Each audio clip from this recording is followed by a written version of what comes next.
Right back at you. It's the Real Kyper and Bourne Show. Jake Schultz, Derek Brandale, yours truly, Justin Bourne, Sammy McKee, and the latest addition to the Real Kyper and Bourne Show, assistant producer Ethan Jaja Gabor. Oh my God. You kill me, man. You kill me. Yeah. We are live on Sportsnet 360, Sportsnet 590, The Fan in Toronto, and streaming always on Sportsnet Plus. Also at your convenience, Spotify, Apple Podcasts, and YouTube. All right. Feeling a little good today. Yeah? That's why I brought the ja in Jaja today. Yeah, a little extra. A little extra oomph. How many times have we heard the word oomph in like the last 3 days? I don't know, but it was a lot. There was a lot of oomph last night for the Toronto Maple Leafs. The Wordle thing on Monday was oomph. No way. Yes, it was in the New York Times. It was the. So I picked it You up still do because Wordle? What's that? You still do Wordle? I do. Yeah. I do it parents, too. Oh my God, my parents like, I'm on a 100-day streak. Yeah. I'm like, who cares, dork? But that's it. I keep it to myself. I don't involve you in it. I had two guesses 2 days in a row. You did? Yes. Have you ever hit two? Red hot one time very recently. And actually, our producer Matt Marstrom said a word you guys used a lot in the show was the Wordle Yes. on Monday. And so I one shot at that one, I guess. I picked it up off of Chris Cuthbert, who said it Saturday night. It was around Austin Matthews. And oomph is a different word, not often used. No. And it's He's sticking got a lot right of now. it these days. It's sticking right now. Austin Matthews again stays hot as the Maple Leafs defeat the Florida Panthers to push their point streak to 7. Not bad. Not bad. Not Not bad. I mean, things are getting fun here. So let me just revisit our feel going into the game. And Sammy, your spidey senses weren't great yesterday. Way off. Way off. I got to tell you, that was one of the more stunning Okay. results I can remember. Yeah. So that was kind of like the fork in the road we had last night was, and you said it, I think, best, that we need either them to like completely get blown out or a convincing win, but we don't need something that just keeps us in the Yeah. middle. And this, we got it. This is like a team that you can see what they're supposed to do right now, and you can see what it looks like when it's going well, skating well, forechecking, physical, moving the puck. So is it safe to say if we did get the blowout that didn't favor the Leafs, we'd be talking today about like selling off, blowing, like Yes. going the other way? I wrote an article today on Sportsnet about how the early movers, the early teams who say, we know we're not winning a cup and we're going to sell, are going to beat this rush of 20 teams who are going to be sellers in a month, and they're going to do best. And I certainly would have had the Leafs. A loss last night would have had them several points out. Games you play, it would have looked really ugly this morning. And it doesn't look ugly. I think there's ways that you could have won that game. Like you said, if it was a 4-3 game, they win in overtime and, Wall keeps them in it for long stretches and it's kind of a fluky win. You could come in here and be like, they didn't. But for them to out Panthers the Panthers on a big night is just like Twice this year, the Panthers just kind of went quietly into the night. So does that play into anything at all? Because we know how crazy the standings are, and we know at times some certain teams, including the Panthers, could look every bit the Stanley Cup champion that they are and have been for the last 2 years. And then there's also nights we go, oh my God, they're awful. They're awful. And does that kind of slow down, that feel of like you didn't get the best Panthers last night? They were quiet. Why were they quiet? Where was Sam Bennett? Where was Reinhart? Where were do we every factor time that? you play good, though, the other team's not going to. Like if you play good, and they put them in a body bag last night. They were physical. Yeah. And sure you can say Florida, I expect more out of you, and I think their coach did, and I believe we have that quote as well. Do you want to start with Paul Maurice and his take on what the Panthers had to offer? No, we're not doing this today. We're not doing the Panthers sucked last night thing. Like No, that's of course not. No, we're not. Kipper's alluding to the Panthers suck last night, and I will come in here and fully admit when teams stink, and The Panthers came out. They were a team that got shut down. That's what they got. The Panthers came out, and for the first 2 full minutes of that game, I was sitting there on my couch being like, "Oh my God, I'm right. They're going to lose 5-1. They're not going to touch the puck." And the game flipped. I didn't get that for the first. I got that maybe for a short period of time. I was going to say the first 3 or 4 shifts of the game, they took it to the Leafs physically. It was in the zone. They would look like a better team. But I'm not going to sit here and be like, the season's fixed. They're making the playoffs. We're not playing saying the parade. that. But I'm not going to let you be like, the Panthers stunk. That's why the Leafs lost. I'm just not going to sit here and then let's go to the Leafs coach. I'm just throwing it out there. I'm not suggesting that's the case. We can but talk about we've it. seen We're allowed to talk about it. we've seen the Panthers better. We've seen them play harder. Yeah, definitely. For sure. For sure. Let's listen to Craig There. We'll start Berube on a positive for you, Yes, Sammy. thank with you. his overview of the game. Clip one. Good team effort.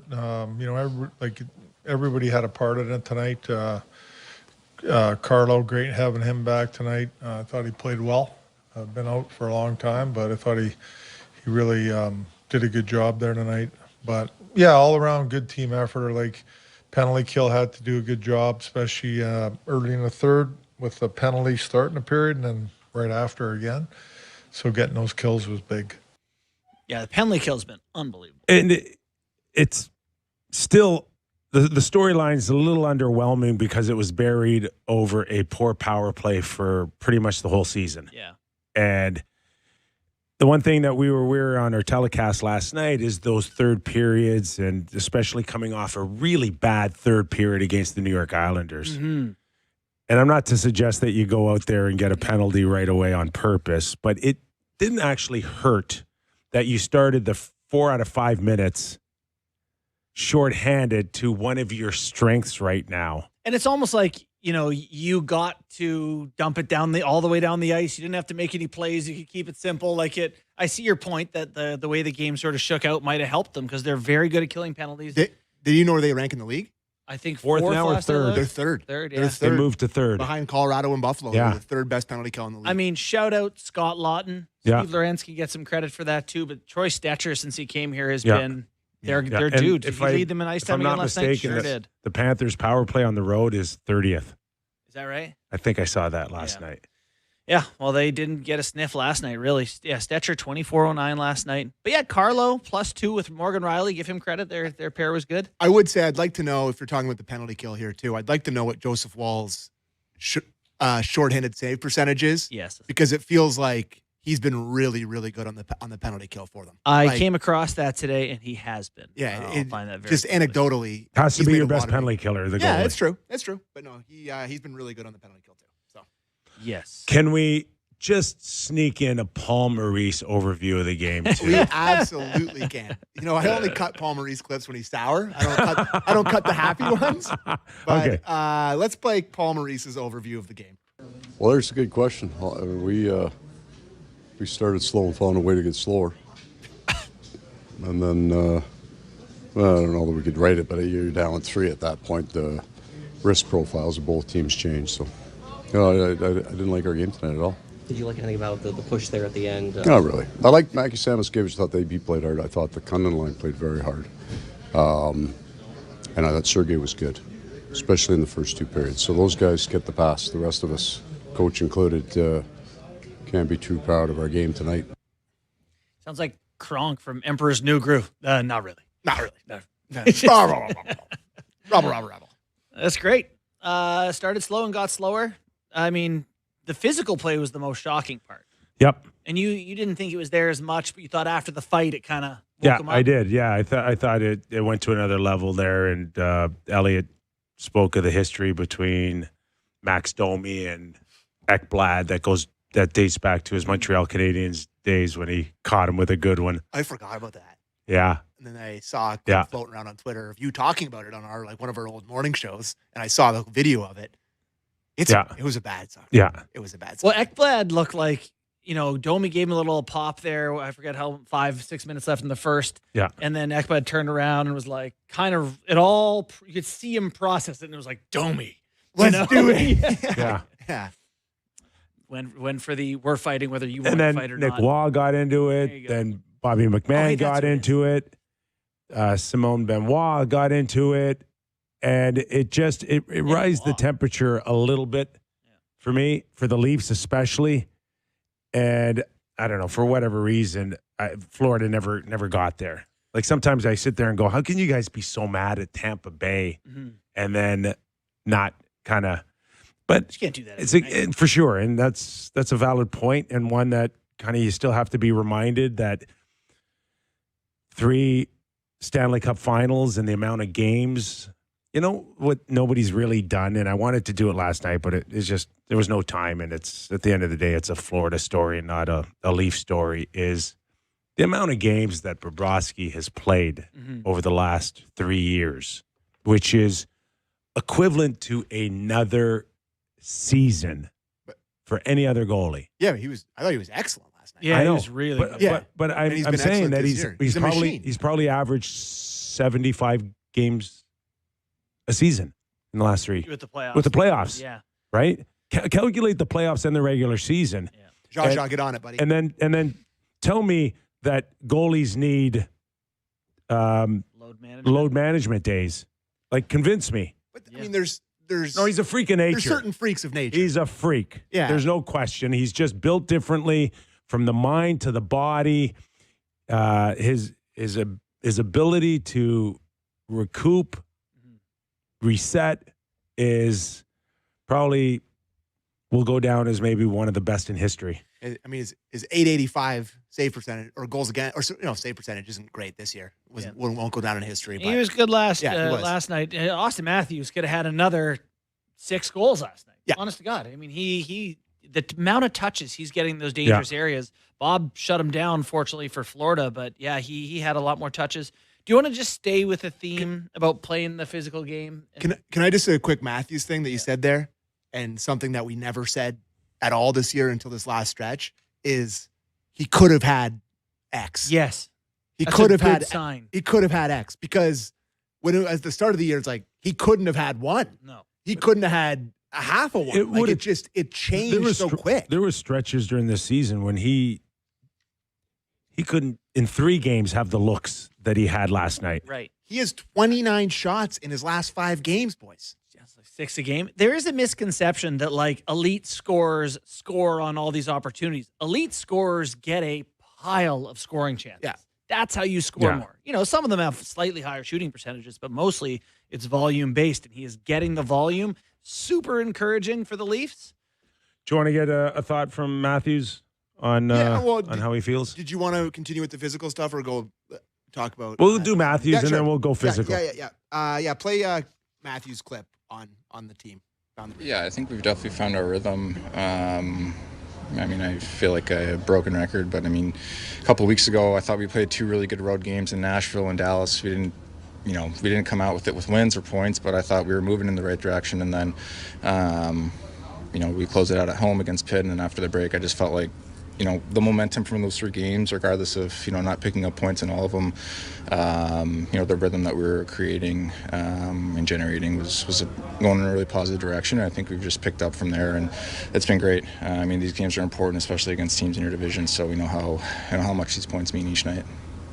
Yeah, That's an uncommonly in-depth, thoughtful response about where the team was. And that's why I put it in there, because it's rare that it's one that I'm actually interested in. Specifics about a game. And like, remember when he came in here after that back-to-back, or maybe you were gone already, but they played the Dallas and Nashville back-to-back, and he both games said, "Hey, I think we look pretty good. I think," and it pissed us all off big time. Yeah. He called back to that. There's a change going on here because, again, to your point about the thought-provoking answer there are times when you've watched him in an interview and it's like, that guy can't wait to get out of that. totally. Just rushing through it. Just whatever it takes. Say whatever you want. Just get out.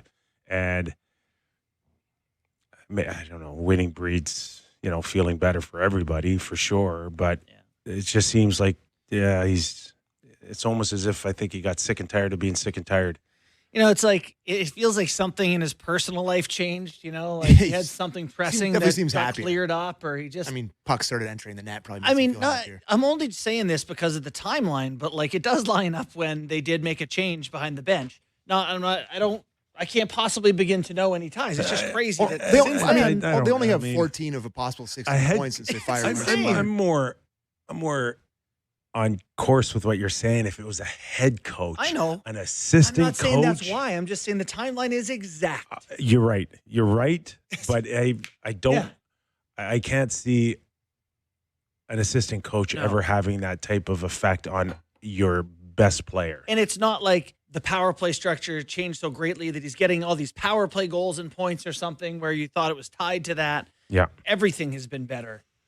So the physical aspect of the game last night, for me, Matthew Nyes for sure.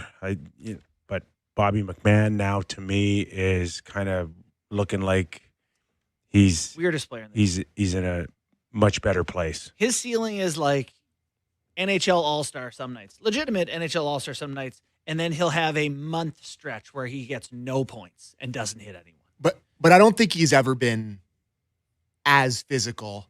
No, As this he's is the most been. physical he's been. So can I ask you two, Yeah. is it because of his role that he's more willing to do that because he's playing on the top line? Rewarding the coaching staff, he's saying, been- if you put me here, I'll play like this. He's been emboldened by the coaching staff to play more physically. Like, does that matter? I think a greater question is when he's on the lower lines, is he pouting? I've just always thought he's good in the top six, bad in the bottom six guy. Yeah. Playing with good players, he looks good. But He's got a unique set of skills, man. It's not very often you get a guy that big, that strong, that can skate like that And shoot. and shoot the puck. And what's he headed for? 25 goal season? Yeah, probably. I think was that his 13th last night? 13th? The empty net? Can he get 25? Yeah, that's the exact pace. Could get, if he gets hot, if he stays I mean, he's where been he pretty is, hot recently. he can hit Yeah, 30. his current pace is 26 and 20 for 46 points. Yeah. 26 goal pace. So, and then I don't know, maybe he's inspired by Matthew Nyes as well. It's like he's not. They're kind of similar, Big and skilled. right? Yeah. I don't even think Matthew Nyes has that extra gear that McMahon has, Not speed-wise. No. but he doesn't also probably have as much power as Matthew Nyes, especially on that setup last night, which was Nice is crazy. he's like a running back for me, going up the middle and then breaking it. I think it doesn't Matthews call him the tight end or something? He's Yeah, got no, running back, Yeah. buddy, not tight end, Yeah. running back. All right. Can I ask you two again about Bobby McMahon? And maybe this isn't even asking. This is just telling from a Leaf fan's perspective. I've had to listen to Brad Marchand come in here and dunk all over Leaf fans and dunk on the Leafs and make a cottage industry of like, look at me, like practicing his lines in the mirror before he comes here to make fun of all the Leaf fans. Seeing Bobby McMahon just take an absolutely greasy run at him and try to hurt him and knock him out of the game. It's like, yes, that's what will make you beloved by us. Yes. Like, He just sold 100 McMahon just- jerseys. somebody Yeah. make it look like they're sick of this guy ragging on the franchise every chance he gets. Yeah. And it was awesome. And I loved it. And it made me love him even more. It did. So there. Yeah, fair enough. Well, I don't. Oh no, that's. I thought we had a McMahon clip. No We McMahon don't. clip. But let's listen to Berube on playing the Panthers game against them. Yes. That's the physical stuff. To elaborate on your earlier point, they're a team that likes to initiate hits and go to the net hard, and it's almost like you were the guys that were initiating both those things tonight. We talked about it this morning and before the game. This game's played like in the corners, winning those scrums, and at the net. Like that's how they're going to play. They're going to win the scrums in the corner. They're going to get it up to their D, and they're going to the net. And we gotta get into guys. We gotta have numbers around there, block shots, battle around the net, and vice versa the other way. We got to win the swarms in the offensive zone. We got to get the puck up top, and we got to win the races to the net. And did a good job of it tonight. That's the game against these guys. Shout out to Legends Eyes for a good question there. But I Very just, good. they looked like, Yeah. I just wish they would play like the Panthers against teams that aren't the Panthers. But it was nice to see them do that. Well, McMahon's a UFA. I can only imagine Brad Treliving watching this game up top and going, finally. We talked about Leafs talk last night. It's like you built your team to beat the Panthers, and they beat the Panthers, and you both might not be in the playoffs. Yeah. It's like, we beat well, the you Panthers. succeeded. We didn't bank on them being the 10th best team in the You're conference. 2-0 against them. Good start. Yeah, that's a good point. Matthew Nyes. Yeah. Another day of him just kind of showing what he can be. His ceiling is really fascinating. Calm down when I say this, but like there is that like Lindrosian combination of size and skill. Not many people with hands that big and strong. All right, let's get his thoughts on his game. Matthew Nyes. To be honest with you, it's a hard thing to do for 82 games. I try to work my tail off to do that. Sometimes it doesn't happen, and there's some unlucky bounces when the game goes that way. But that's the kind of player I want to be. I want to tailor myself to being that kind of player, and so I take pride in trying to be that consistently. Yeah, there's sometimes you do watch him hold on to a puck, and it's like you can't. No. You look like Jerome McGinley last night at times. Like, I actually used your line on the air last night. Oh, you did? Yeah. Thanks, man. It just Did you get a royalty or anything? No, he doesn't need that. That's just how this works. But he just looked really, really good. Yeah. So, and what's interesting too is he's doing it away from Matthews. Everyone, they tied those two together for the whole year. One thing I mentioned last night that kind of has me interested is this is the best they've looked, and they've had all three of their skill smaller guys in the lineup dishing the puck around. Cowan, Michelli, Domi, all getting big opportunities. Nyes is not with Matthews. It's, Matthews driving his own line. I don't know. We talked about them not passing the puck. They're moving it pretty nice right now. okay.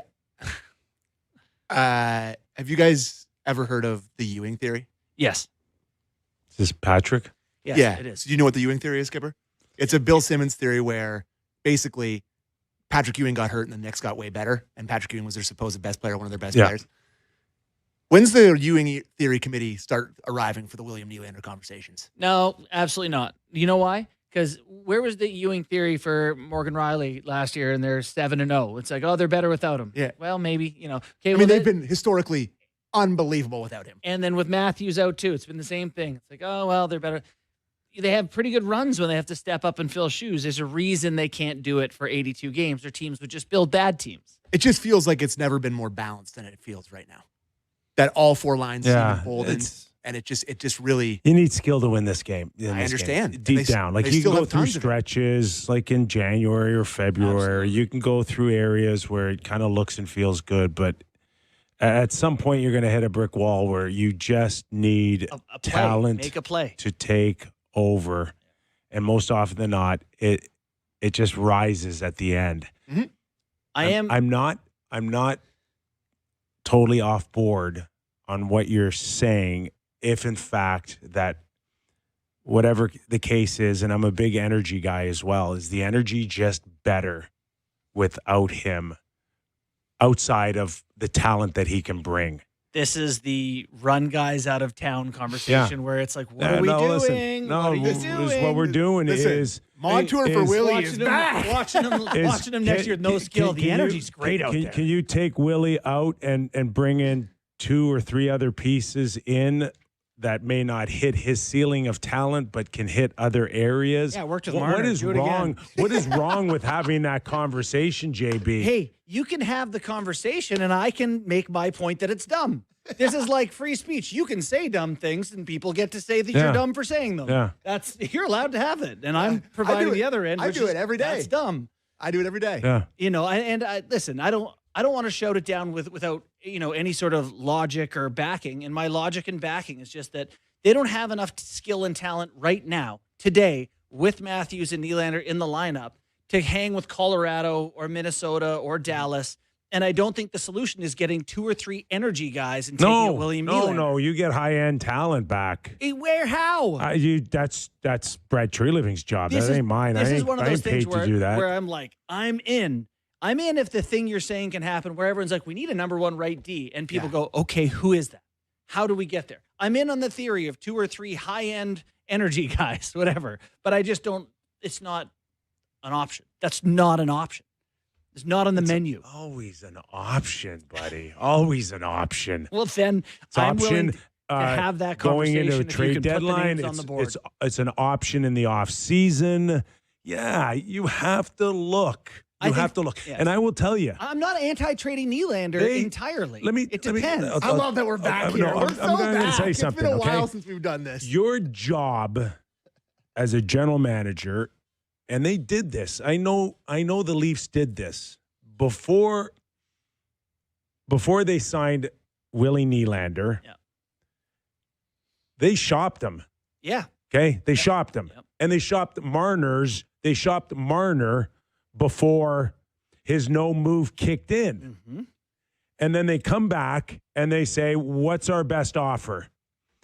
And I think they had Marner for Pietrangelo with Vegas. Gift, don't do that. No, I'm telling you. Okay. They had it. When? Before Marner's no move kicked in. Oh, Hold on. Yeah. Like when Dubas got fired? Yes. And Brad Treliving came in. Okay. Go. shut the You sure And about that? When you know something's about to happen, you need to go and weigh out all your options, including trading him. Yeah, okay. And the best that they had was a Pietrangelo for Marner because Vegas has been on Marner for a few years now. Mm-hmm. They were sitting on that forever. Yeah. And That's why they it's got like, Nick Roy at- we're not Nick Roy. trading Marner for Pietrangelo, who at that point, I believe, started having some health issues and was not the defenseman that he was. So maybe Toronto was a bit aware that this is a damaged good. And they said, Identity can't do it. Yeah. Can't do it. Okay. Can't trade Marner for Pietrangelo. And honestly, they kind of, they would have got a year out of him or two, and it probably was the right move. 100% the It's right like move. the name is sexier than what you're Yes. actually buying. Yeah. So that's the way their business works, is that they always look at options. Yes. And there are guys out there right now with no move clauses.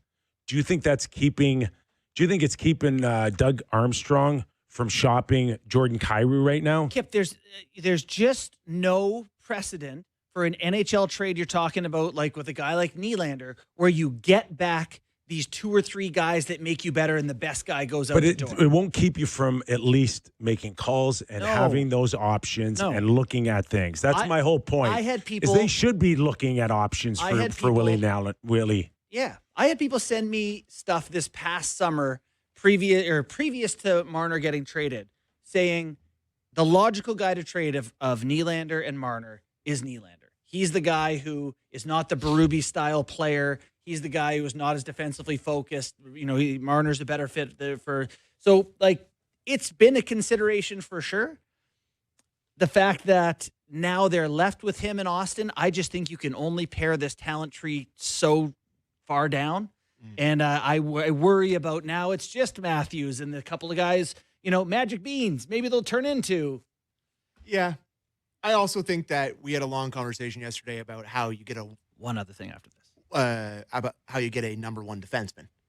And Oh, hey, can we say the thing that you had suggested to you? we can do an early mailbag, but my boy, I think it's Moshe, my boy texted me, a guy that I was blowing up trying to get ALCS tickets, and now he texts me here and there about certain things. But he said, what about Nylander for Adam Fox out of New York? It was just 'Cause like he's Fox just got left off disgruntled. the U.S. team. Disgruntled with his coach. Back on the long-term Yeah, IR. Yeah. And that's the type of trade I would make.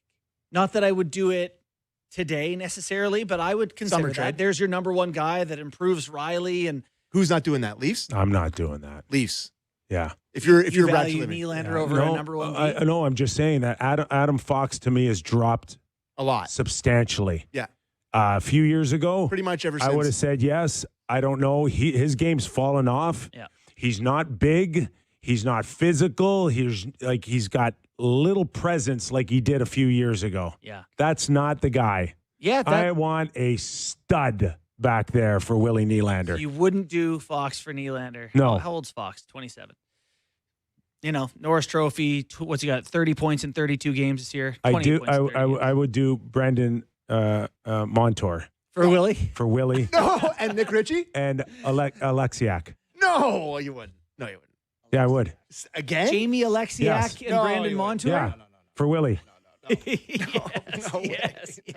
I would. You're back on the hook, I would. pal. I would Yeah, I not. would. Yeah, I'd shore We up do that not blue agree. line. I would take that blue line to the next level. Oh, you take Okay. it to the next level, all right. How old Montour? Submarine. Isn't he like You'd be in- 32? you get That relegated. Montour, you win with that Montour. Oh Okay, my God, you Kip. win. Oh my God. They won't trade him. Seattle won't trade him. He's their heart and soul.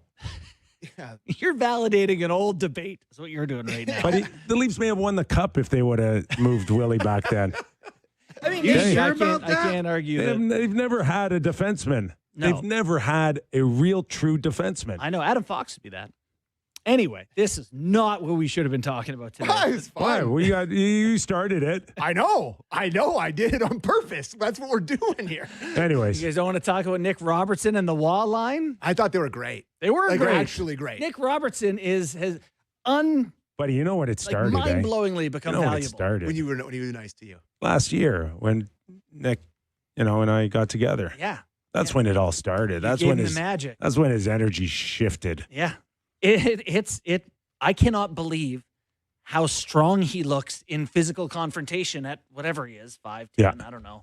But like he is looks going smarter. at guys. You nailed it in the intermission, one of the intermissions. I'm not sure which one it was, but you said that we used to talk about what he did without the puck Yeah. and how it was so lacking. Now it's like He's their most competitive guy. he's digging on every battle. And I don't know if Waz rubbing off on him in terms of just like the defensive responsibility and playing with him and having that guy in his line, but it just feels like he's really good. And he's still an RFA somehow. Well, it's crazy that he How has is he asked for a trade. They have tried to trade him. Everyone has wanted this relationship to end, and all of a sudden it's like, we got a pretty good thing here. He's still an RFA. He And must have played his first game when he was 14 years old. either way, they can't let him go now. You're not going to get anything near as valuable as Nick Robertson. Uh, I don't know what would you trade the Leafs for right now to get him? I mean, if someone offered me a second rounder Yeah. for Nick Robertson, I don't know. I kind of like having Nick Robertson. hold on. Say that again. If someone offered a second rounder for Nick Robertson, I'd rather have Nick Robertson. It depends what you're trying to do. Right. If they suck, I'm Right. taking that and running. If you're in the The playoff thing race, is, you're not. If you claim you're rebuilding to aim towards the future, then you want young prospects, whatever. What's Nick? He's 24. Yeah. He could be 4 years from now when you're better. He'll be 28. That's okay. I don't know. It is. I like It's tricky because you can't trade him for a second rounder because it significantly weakens you now. Yep. And you're not ready to do that. No. So that's why Yeah. it's a bit of a conundrum. I'm so happy we brought back Montour. On tour for Willie is an Oh, unbelievable my callback. It's like a gosh. comedian who called back to the start of the set. My gosh. So happy we're back. Oh yeah. Yeah. Did you? We'll do it on the other side because I got a Mailbag. mailbag question about it. So we'll do it on the other side. All right. That was fun. Best win of the season. we got Willie Traded from Willie. Montour. I love this Hey, show. I'm gonna make him a Leaf before this is over. This You know show, that, man. right? Oh, God. Yeah, it'll be like, end of career, 41-year-old Montour. Well, it's Kipper will be on the goal, Boca Raton, be like, huh? And then they we did put it. him on the Mount Rushmore along with Thornton Yeah. and Yeah. Marlowe. That's Giordano. Giordano. That's, yeah. Giordano. Lindros, Leach. I love that And player. Montour. I love the Phil guy. Housley, Ron Francis. So we keep going here. Keep going. All right, Sammy's mailbag. Whoa. When we return to Real Kyper and Bourne.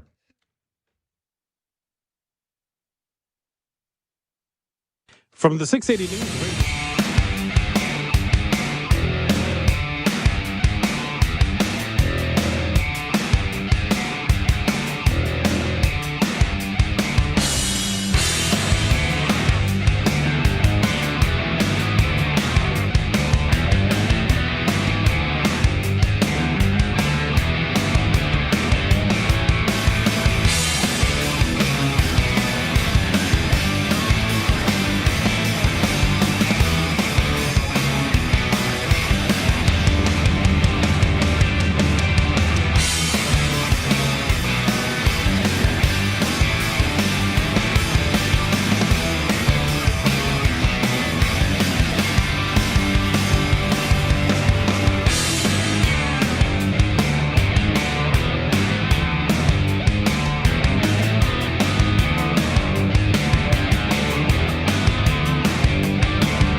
Welcome back to the Real Kyper and Bourne Show, Leaf Edition Hour. Nick Kypreos, Justin Bourne, Sammy McKee.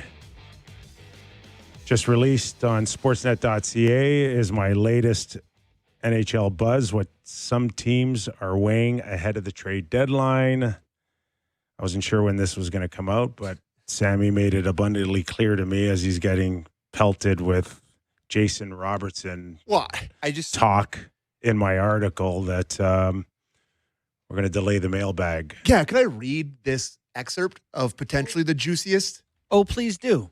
Okay. Toronto Maple Leafs is the title of these two juicy paragraphs. As we know, the Leafs are really limited with assets they have to pull off a big trade. Last year, Easton Cowan was pushed as a trade chip in a effort to try to obtain Braden Shen, but Cowan's going to be hard to put in play again this season. However, depending on what the return is, we can't rule out the possibility. One idea floating around the league is a bigger swing involving Dallas, specifically Jason Robertson.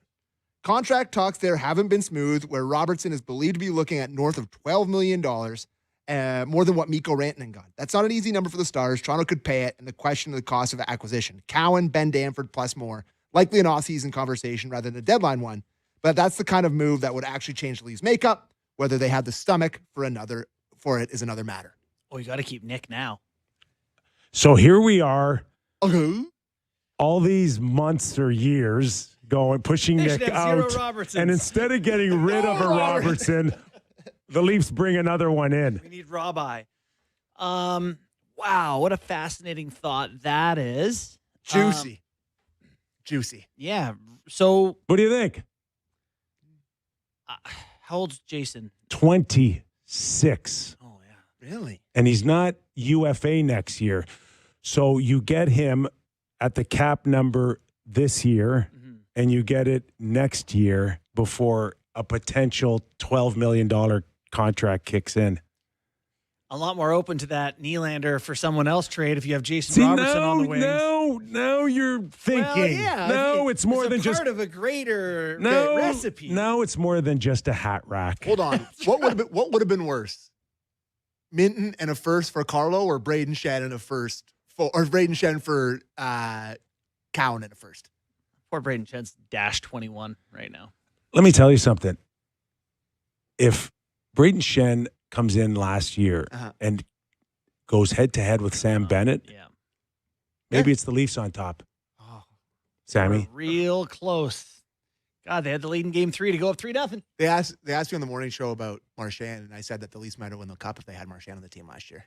So Mighta, shoulda, coulda, woulda.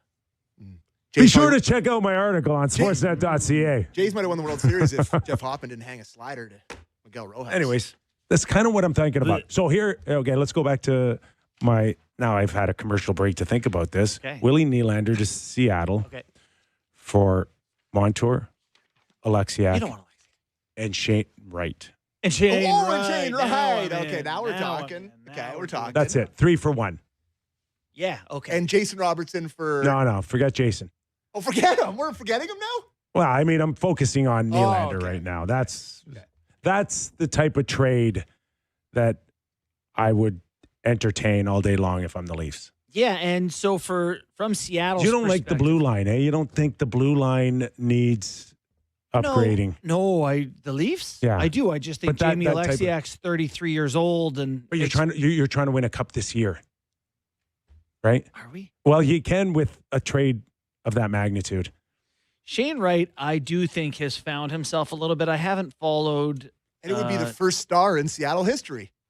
You're right. It'd be their first ever star. They lack. There's real value there. You know? If I'm Seattle, I think you could talk me into. We just need a guy who can break a game open, go for a rush. They don't have that. They've never had that. They've never had that. Matty Beniers doesn't do it for you? Well, they're on the cusp of being Nashville, where your all-time leading scorer is, again, David Legwand. I know it's Yossi now, but it's like, some point you got to be Vegas and go get guys. Got a little mailbag question for you here. Okay. It's self-serving.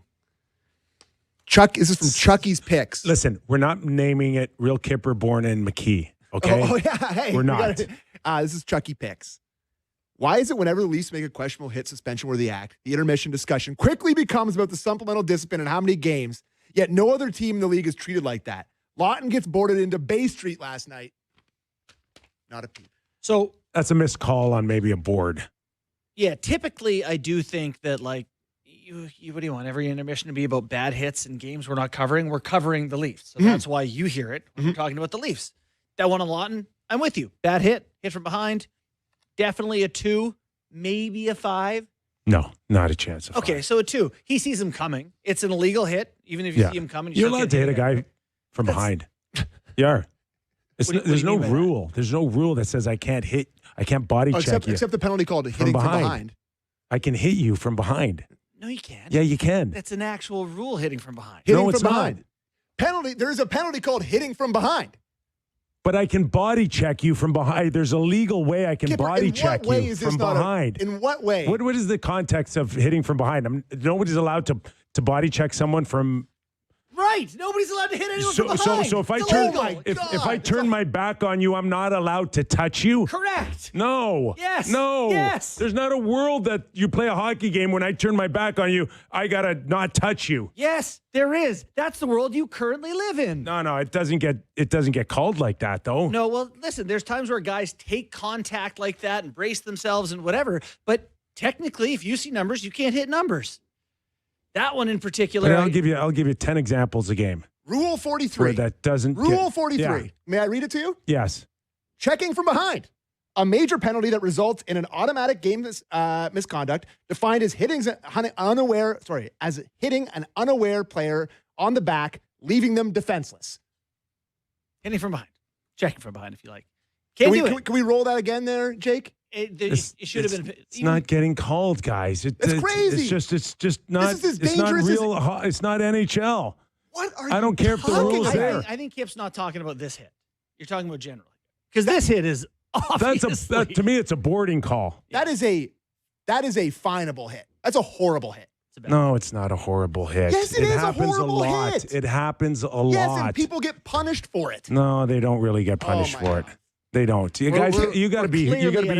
You got to be. You got to be Florida- down and out. Florida and Kippy over here all of a sudden. He got his blinders on again for the Florida Panthers. Lawton was defenseless there. Yes. He turned his back. And there was can't tons be of hit time there, to Kip. let. It's on the hitter to not hit someone there. There's tons of time to let up. You can't throw a guy into the boards, and you can't do that. You can't use the boards and hurt a guy. I agree that people use it as a defense mechanism and say, you can't hit me now, and I hate that. It is, but it's onus is on the hitter. You got to hurt a guy now for a 5-minute major. The guy You do. lying on the ice with Yeah, the bloody listen, nose is not hurt. maybe he could have milked it. I don't know. Do you want to hear Lawton talk about it? Well- Sure, let's hear it.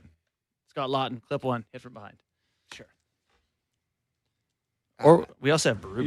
Yeah, it's it's a clear hit from behind. So I'm not sure what they saw there, but we found a way, stayed disciplined, stuck together, and Dome's got us started there at the start of the game for us, and I thought we fed off it right away. Guys played physical. Bobby at the end there had a nice hit, and guys did their job. I got to shout out Brando too. I thought he was spectacular coming back. It's hard to come back for that long, and he was getting in the way and making a lot of good plays. Shoving, pushing, hitting numbers. Can I just say what happens a lot, guys? Yeah, it does. But here's what the problem is, and I'll tell you both right now, and you can disagree and yell at me and call me a crybaby. Bobby McMahon does that to Luosterainen. It's a 2-gamer, 100%. Where every major media guy is talking about how it's an egregious act. They can't do it. You know, the big bad Maple Leafs who lead the league in suspensions from the last 8 years. I'm sorry. You can't convince me otherwise. Throw the red meat to your base. No, The it's people are true, eating though. it up, Sam. Oh, yeah. They're eating Okay, it up. well, I'm a Leaf fan, and I see the completely unjust way they've been treated by the player department. You can't fine them for body bagging a guy face first into the boards. He should have been in the penalty box. Five, Again, that's a 2 or major. 5. It's a I don't major. know. They're It's- just that. I'll tell you. I'll listen to 5. So you watch hockey, and that's just unpunishable. Don't need to be punished. No 2, no 5, no fine, no nothing. All good. Are you hearing my words? No, but you know who I'm talking to. It would be wise if I'm the talking to NHL Florida Kippy.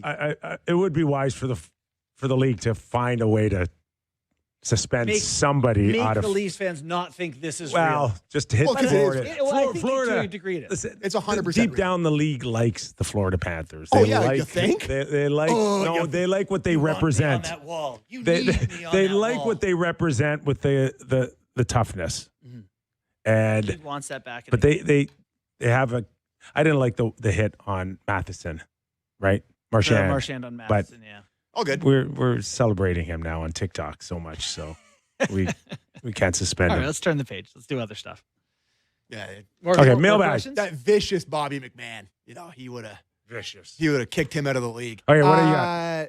We should talk about Carlo. You thought he was good? Yeah, Yeah. I do. He looks comfortable. He looks probably more confident in with what's going on with his foot. So I thought he did a nice job settling everybody down last night. Yeah. I mean, How many minutes did he end up with? 20? No, 18, 18? 17 and change. Hey, his most impressive version of his game is unimpressive to watch, right? One of those games where you go, +2, did his job. That's good. From Sammy Flo on Twitter. Has Michelli's recent games made him more favorable as an everyday guy? Surely Yarncroc has become the far more expendable player. Michelli really good last night. Power play been way better ever since he went He on. had the puck a lot last night. Got the belt. Yeah, he looks like he's Michelli. That's what they called him. They call him, he's call him actually Cello? smiling a little bit, enjoying himself a little bit. It's been a rough ride. I don't know if there's still a majority of guys that cannot relax. They can't feel comfortable. They can't finally say they should all feel like they're on edge to be on the first line, the fourth line, or a healthy scratch. Michelli should be one of those. McMahon should be one of those. Max should feel like the urgency is always there from him being a top player, bottom end player, or in the stands as well. All these guys have to play on the edge. Yeah, Michelli led the Toronto Maple Leafs in ozone possession time last night, was second in the game total. So he had the puck an awful lot, and yeah, that's what it looks like when he's going good. I do still feel like he's a guy who can be good in January and February. I don't think this is a guy who's a part of the solution in the playoffs. There. That's where I'm at on that. Assuming the Leafs and Panthers jump into, this is from Zach on Twitter. Assuming the Leafs and Panthers jump into playoff spots by the end of the year, that's a lot to assume.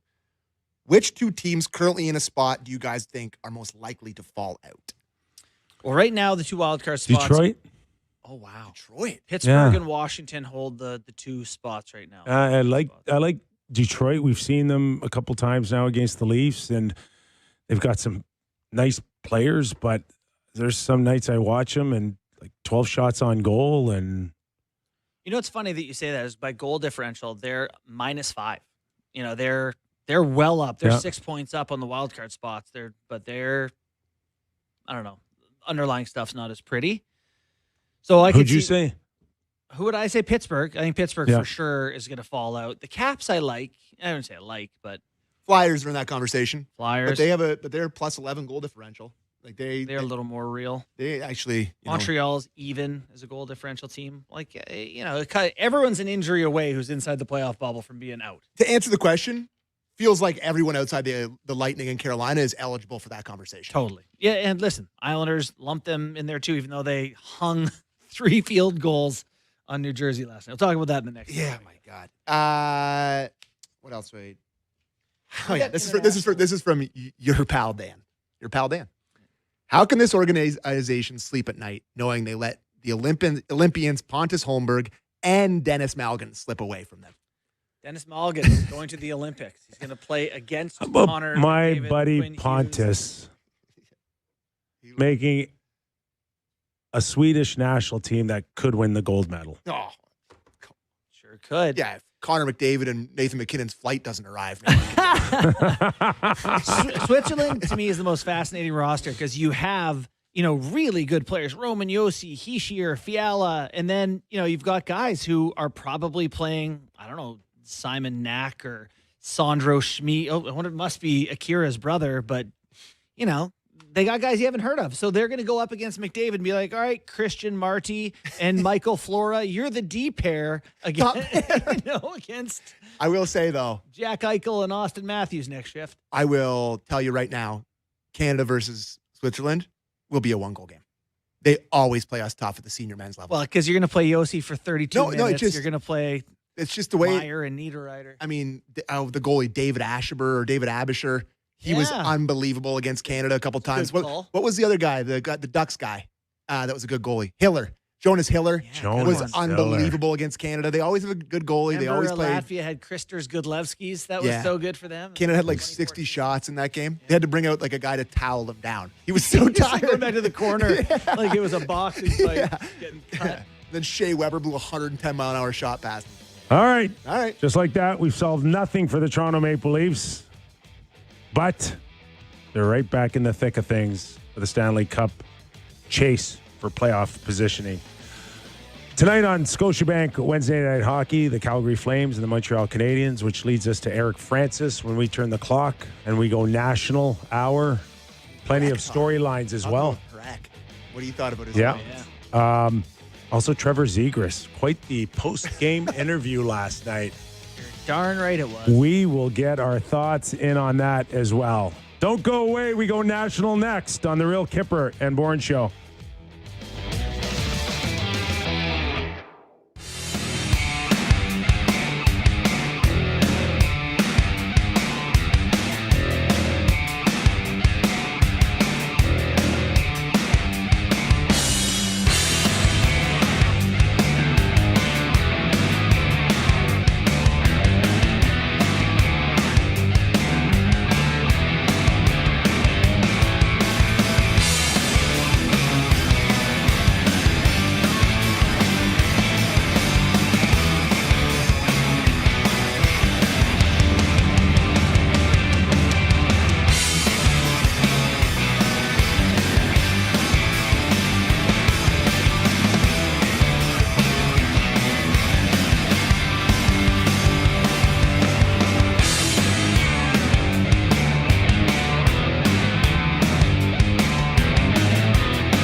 All right, let's kick it up a notch on the National Hour. It's the Real Kyper and Bourne Show. We are live on Sportsnet, Sportsnet 650 in Vancouver, Sportsnet 960 in Calgary, and streaming always on Sportsnet Plus.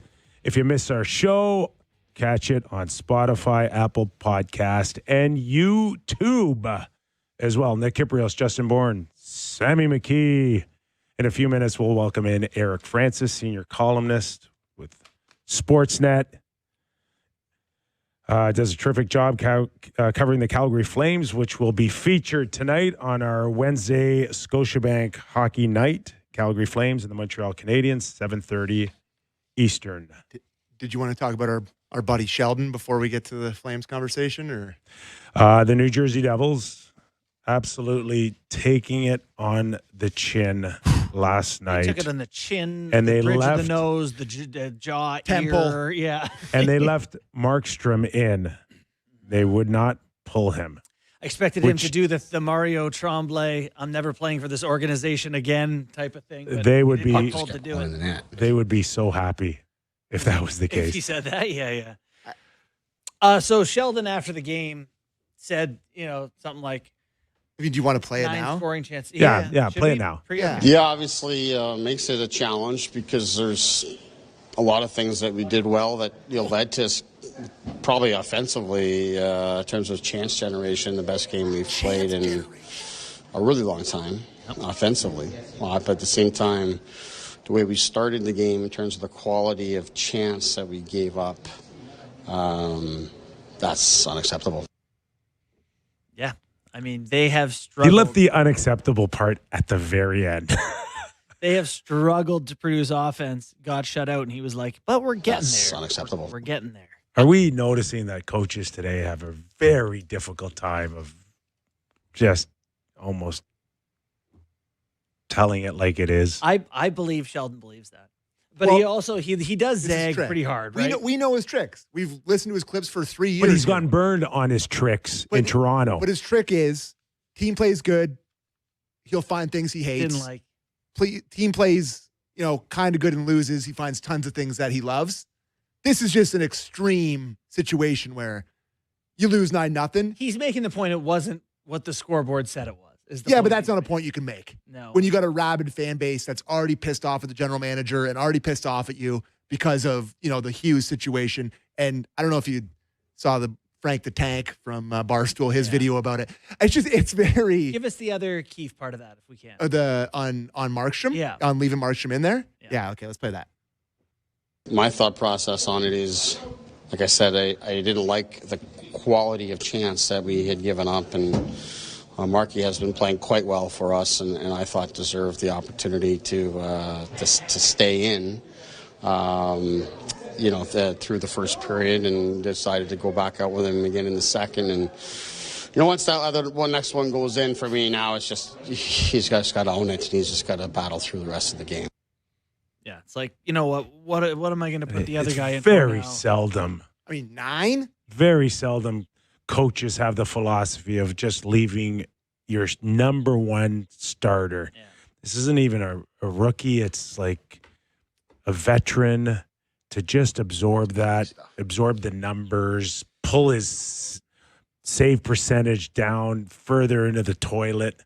What was the save percentage last night? 600? Yeah. Sheldon, what do you say, 9 scoring chances against 9 goals. He's never seen anything like that. But to me, so they score a couple really late to make it look, absurd, right? 2 in the final minute or 2. But I think the idea is, I'm not bailing you out of this. Uh-huh. You haven't been good. We are going to have to play the other guy next game anyway. So I'm not going to, wear his legs out in this game. Mm-hmm. And, it's kind of like, not to embarrass a guy, but make a save. Make safe. We're Don't giving let you 9. lots of money to do that. They just signed him to an extension for $6 million. Which you were critical of yesterday with Valley, who called him playing like an alumni goalie right now. Bit of a heat check for our boy Valley recently. Yeah, he's but hot. he literally just and his was it 7 less goals? Like what's the goals against or whatever? Yeah, he's a -7 goal scored to get Above expected? Above expected, yeah. Bad one. The bad side of it. Bad. All right, let's welcome him in. I teed him up. Eric Francis, senior columnist, analyst, Sportsnet. Eric, how are you, my friend? Happy New Year. Happy New Year. I'm sorry, Borny. I tried to get the exact same outfit you were wearing, but I'm off a little on the Tried. t-shirt. Sorry about that. We've made a good effort. The 10 Tree Boys. I'm like, one of these things is not like the other right now. Eric, tonight, obviously, a key game. They're all key games these days. Just an overall perspective of what we've seen out of the National Hockey League on a whole, the standings from first to worst. We had Nashville dead and buried. We had Calgary dead and buried. I don't know what to make of Winnipeg now here, but in all these years you've covered the game, have you ever really seen anything like what we're witnessing right now? Yeah, it's great. Like who can complain about it? It's fantastic, and it should make for a great trade deadline fodder because, in 3 or 4 weeks from now, we still might not know who's a buyer and a seller, for some teams. So I love it. The Calgary Flames just lost 2 in a row, and now everyone's talking about them trying to tank for McKenna again. Yet before that, they won 9 of 12, and everyone's talking about them making the playoffs. So, some days you're closer to last place in the West than you are to a playoff spot, and that's kind of where the Flames are. But all around the league, there are lots of teams in that same sort of boat. So what are the Flames? Is this a team, you've had a pretty good beat on it, whether they're winning or losing. What are we looking at here with this team? You know what we're looking at? We're looking at the same thing I've looked at for 20 years covering this team. It's a mushy middle. The road to the mushy middle has been paved and ready for them to go. When they lost 8 of their first 9, it looked like they might finally be able to lean into a bit more of a rebuild than they're ever willing to admit they want to go through. But then they go and win 9 of 12, like I said, in Detroit in December. And it just sets them right back up to finish 17th, which is where they've been over the last 20 years. So, 17th, for those who don't know, that's 1 out of the playoff spot, but the worst of the draft picks of all those in the lottery. So, it's frustrating for a lot of Flames fans. But on the other side, they have shown signs of swagger lately, like they had late last season, which made them one of the better teams in the last 20 games of the season, for what that's worth. And they almost shocked the league last year. So good signs and bad signs. They're still moving in a good direction. Still got youngsters. There's going to be another guy making an NHL debut tonight in William Stromgren. But at the end of the day, still frustrating given where they are in the standings. You're watching and listening to Eric Francis, senior columnist for Sportsnet, based out of Calgary, talking Calgary Flames. It almost seems like it's been forever. We're just waiting for a shoe to drop or a skate to drop on a trade with Calgary, because we know where they're at ultimately. We know where certain players are at. We're running out of runway on Rasmus Anderson and his contract situation. There's Kadri. Now we're starting to hear that Craig Conroy's taking more calls on Blake Coleman than he is anything else right now. When are we going to see something happen here, Eric? Yeah, I think the Anderson situation will be resolved before the Olympic break. At some point you just got to take all the offers you've got and realize that that's probably as good as it's going to get. You could always risk it and come back after the Olympics and hope that some of them are going to get even better, but he'll be playing some pretty hardcore hockey in the meantime, when the risk of injury is always there. So I think it's probably best if they dealt with that sooner rather than later. As for Coleman and Kadri, to me, unless Kadri comes to them and says, I want out, that trade doesn't happen this year. Still got many years left on his deal. Coleman, to me, is the fast Eddie. He's the bellwether player in terms of how serious they are about cashing out on these veterans. Blake Coleman has been the Calgary Flames' best forward this season. Period. End of stop. Whoa. Yep. Scored 30 goals last year on the third line. Never played a minute on the first power play. This guy is the most well-rounded NHL player that I'd put him on a list of right up there amongst the best, most well-rounded guys. And he's a great spokesman, great leader in that room. He shuts down the top opposition every night. I have no doubt that the interest in him would be higher than anybody else on the Flames roster. Question is, do you want to trade him this year? Or does that send a bad message to a locker room when you rip a leader like that out of their dressing room at a time when their mantra is still make the playoffs above all else? So that 1 foot in, 1 foot out high build I always talk about is what makes me wonder if Blake Coleman's going to go or stay. Is there any word from your end on what kind of return Blake could bring the Calgary Flames? And ultimately, is there an offer that Craig can't refuse? You know, look, I know what the Flames are looking for Rasmus Andersson. What they're looking for Coleman is a little murkier for me. But I can remind you guys, before he was really even a name in this league, when he got traded from New Jersey to Tampa Bay, I do believe he went for 2 first-rounders, and it kind of shocked the hockey world. Well, he won 2 cups, and now here he is. All these years later, he's a much better player than he ever was back then. I'm not suggesting you're going to get 2 first-rounders for Blake Coleman. But one. You don't even answer the phone unless someone starts by saying first-rounder. Otherwise, I guarantee they don't make that trade. Yeah. So it's a first-rounder plus. And it could be as up to three players. He's a whole lot more attainable than, say, a Nazem Kadri, whose cap hit is a little more cost prohibitive for someone to acquire. Yes, everybody would like a Kadri too, but Blake Coleman could fit into their salary cap structure easier. And if you get him now, you get him for 2 playoff runs, not just 1. Just to follow up quickly on Anderson, what is the get back for Calgary on Rasmus? They're looking for the equivalent of 2 first-rounders. So a first-round draft pick starts the conversation. They also want a player who's probably been drafted in the first round, like a prospect. And depending on how what that first-round draft pick is, they may want a 3rd player in there as well. Look, you guys know, Kyper, I see your boards there. I mean, like, is there a more sought-after guy at the trade deadline this year at a very important position, a right-shot defenseman? Yeah. Yeah, they're rare. He's not a unicorn, but he's hard to find. They're rare. I just don't understand why the Flames haven't moved yet. I guess, I understand we want people to come to games, whatever, but it's like you do risk guys being injured. You risk a flood of people hitting the market after the Olympic break. Like, this just feels like be honest with an intelligent fan base who's tired of finishing 17th and let's do this thing. Rip the Band-Aid off.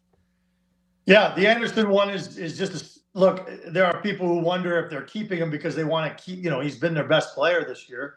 Best defenseman for sure. Keeping him because they want to stay in this playoff race or bounce back. I'm sure that's an added bonus. Yeah. But the reason they're keeping him is because they just have yet to get that offer that makes them say, we have to do this now. Fair enough. And it kind of baffles my mind that they're still waiting for the market to hit what they're asking for because of what we just talked about. But that is the reality. Look, it's going to happen, I do believe, in the next 2 or 3 weeks. So, theoretically, in that time frame, someone will come up with a major injury and just decide to sweeten the pot that much more, or the Calgary Flames decide to bow down and take a little less than they're asking for. But I really can't see that one being the case because they've held out this long. So I think we should have the conversation we had yesterday on the show. We talked about Zane Parekh, his World Juniors, tons of points, and even his comments, I think, Kip, caught your eye. Well, just in terms of the apology, obviously, to the Flames organization and, just your background of the story in terms of how it was perceived or whose nose maybe got out of joint a little bit. He didn't have to apologize for those comments. I said the same thing. I said the same thing. He didn't have to apologize? He didn't have to apologize. You were so mad about it yesterday. You said he had to. I was only mad about it because you made me mad at it. I did. I don't know how I hit a nerve yesterday. Because you made me mad. Go ahead, Eric. But what he said wasn't that egregious. You probably shouldn't say those sort of things. And, when you're a rookie, and especially an unproven rookie, it's probably best you just kind of keep your mouth closed and that's the point I tried to make. Okay. Do a lot more listening than talking. But that's not Zane Parekh. And look, he was feeling it. He was running the show there. He was probably the talk of the tournament. And he got a little big for his britches, maybe said something he probably didn't want to say, or he didn't realize it would come across like that. His teammates heard it and they let him know. I talked to Uyghur and Kadri and these guys all heard it, and I think that they exchanged on the team text line that's probably not something you should say, and we're going to talk about this. You wait till your father gets home sort of thing, But by apologizing, I think he cut it off at the pass, and it's a moot point now. Yes. You join the team in Montreal today, you move forward. So he didn't need to apologize, but good on him for doing it, and now we move forward. 100%. Yes, Yeah. no question, and a great learning experience again. Yeah. Between saying something in your junior town or saying something as a member of a National Hockey League hockey club. So good on him. To me, it's a nothing story from here on in. And the most important thing is this guy's got a really bright future. And it was shown once again during the championship with his the way he could produce. Well, and what I think is really fascinating about him and makes him such a unicorn is that his personality comes through on the ice. I mean, you guys saw him laughing and smiling. He's having conversations with the other team. Again, maybe that's something veterans don't like either, but he's out there laughing and giggling. He did that when he was playing in the National Hockey League too. I can't tell you how many times after a game I'd ask him, what were you talking to so-and-so about, or this guy? And thinking that maybe it's adversarial, but no, he's just like, yeah, we were just laughing at something on the Jumbotron or whatever. You know, some guys would question his focus. I don't. I think that he's just a guy with a massive grin on his face always. It's a beautiful smile that can help sell the game. He doesn't need to kind of step outside of his comfort zone with some of the comments that maybe he's been apt to make as a youngster. I think he'll learn a lot from this. So is you talk about a high build for the Flames. Who is a part of this thing when it's going the direction? Right? Everyone talks about, is it 2027? The new rink is built in Calgary, and that's when they want to start turning things around. Who are the important players for the Flames when that's happening? Well, Zane Parekh, Hunter Brzustevich, Kevin Ball. Those are kind of your pillars on the blue line. Obviously, Dustin Wolf, you're building your franchise around in a lot of ways. Yep.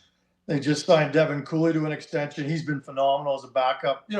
But up front, Matt Gridden is a guy who's been playing in the minors, and he's been really ripping it up, and people are really excited about him. Connor Zary to a degree.